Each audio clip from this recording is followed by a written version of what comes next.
कक्षा के आरंभ करने की मैं घोषणा करता हूं। छोटी कक्षा की कड़ी में आज मैं विश्व के घास के मैदान को आप तक पहुंचाना चाहूँगा। विश्व के प्रमुख घास के मैदानों में कुछ उष्णकटिबंधीय होता है, कुछ शीतोष्ण होते हैं, लेकिन आपको जो सीधे तौर पे याद रखना है वो है जैसे स्टेपी। स्टेपी घास का मैदान कहाँ होता है? एशिया में और यूरोप में होता है। उसी तरह से पंपास है, दक्षिण अमेरिका। तो पंपास घास का मैदान बहुत इंपॉर्टेंट है, दक्षिण अमेरिका। स्टेपी स्टेपी एशिया और यूरोप में इस तरह के घास के मैदान पाए जाते हैं। इसी कड़ी में प्रेरी होती है, वो भी आपके लिए इंपॉर्टेंट है। उत्तरी अमेरिका में, दक्षिण अमेरिका में पंपास और प्रेरी। उत्तरी अमेरिका में प्रेरी होती है। ये 3-4 ऐसे घास के मैदान है कि किसी भी स्थिति में नहीं भूले। जैसे बेल्ट, ठीक है, बेल्ट के बाद आता है डाउन्स।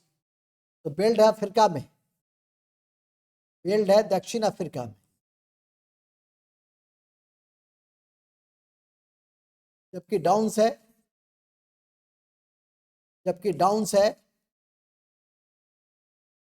ऑस्ट्रेलिया में। डाउन्स है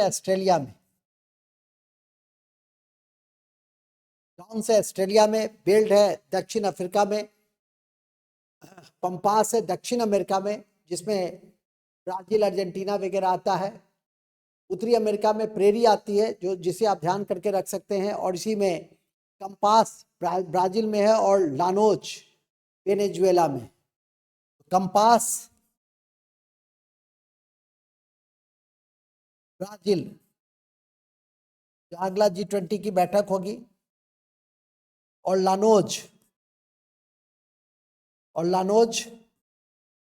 वेनेजुएला में होगा, में। तो इस तरह के घास के मैदान को आप याद करके रख सकते हैं। इसी क्रम में एक छोटा सा है पुस्टाज, हंगरी में पुस्टाज है और साहेल अफ्रीका में है। बस, तो पुस्टाज कहाँ है भाई? हंगरी में। पुस्टाज है हंगरी में, और सोहेल है अफ्रीका में, सोहेल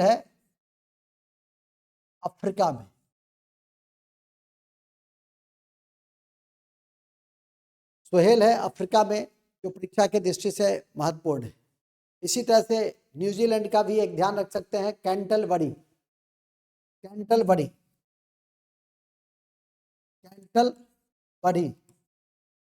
न्यूजीलैंड।